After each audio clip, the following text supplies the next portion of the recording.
1961. A pool hall in Panama City, Florida is robbed of $5 in change, beer, and soda. Clarence Gideon is caught walking around the street a few hours later with pockets full of change and carrying wine. Henry Cook accuses and charges Gideon with breaking and entering and robbery.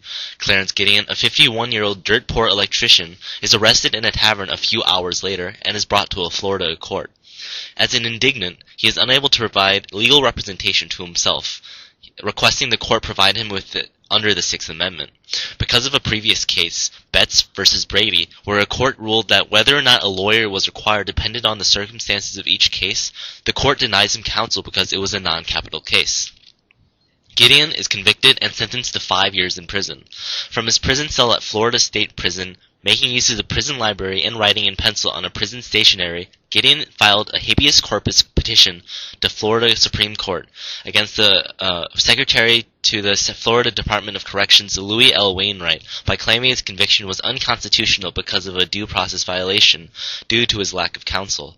The Florida court denied it, and subsequently, Gideon sent his petition to the United States Supreme Court, who reviews his case in 1963 and assigns him Abe Fortas, who would later become a Supreme Court justice. The issue at hand was, did the state court's failure to appoint counsel for Gideon violate his right to a fair trial and due process of law as protected by the 6th and 14th Amendments? In a unanimous opinion, the court held that Gideon had a right to be represented by a court-appointed attorney and, in doing so, overruled its 1942 decision of Betts v. Brady. As Abe Fortas argued, the Sixth Amendment promises that the accused shall enjoy the right to have the assistance of counsel for his defense. In this case, the court found that the Sixth Amendment's guarantee of counsel was a fundamental right, essential to a fair trial, which should be made applicable to the states through the Due Process Clause of the 14th Amendment. Justice Hugo Black called it an obvious truth that a fair trial for a poor defendant could not be guaranteed without the assistance of counsel.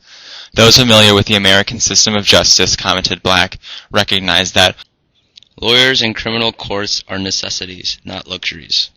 After the court's ruling in Gideon v. Wainwright, Gideon was retried with a court-appointed attorney, and with that attorney's help he was acquitted of his crime. The Supreme Court declared any and all instances where indignants were not provided lawyers as violations of due process of the law, and in that they were granted retrials retrogressively. The Supreme Court also made Gideon retroactive, applying to not only defendants that stood trial and lost, but also those who pled guilty because of a lack of due process. Defendants must now know when he or she is waiving the right to counsel, with many states actually requiring waivers to decline counsel. Gideon v. Wainwright led to the expansion of the public defender system and led to their extension to all of the circuit courts of each state, as well as more extensive training of each defender to defend each and every possible case. Nowadays, public defense offices are swamped with new defense cases. Miami public defenders take up to 500 felony cases per year, and according to Eric Ekholm of the New York Times, up to 2,000 misdemeanor cases are on their docket at any given moment. Some critics have postulated that this massive influx of cases has actually led to a decrease in quality of defense. Gideon v. Wainwright, in defining the standards of due process as well as defendant representation, should be considered one of the key landmark cases in the United States history. As Robert F. Kennedy proclaimed, if an obscure Florida convict named Clarence Earl Gideon had not sat down in his prison cell to write a letter to the Supreme Court, the vast machinery of American law would have gone on functioning undisturbed. But Gideon did write that letter. The court did look into his case, and the whole course of American legal history has been changed.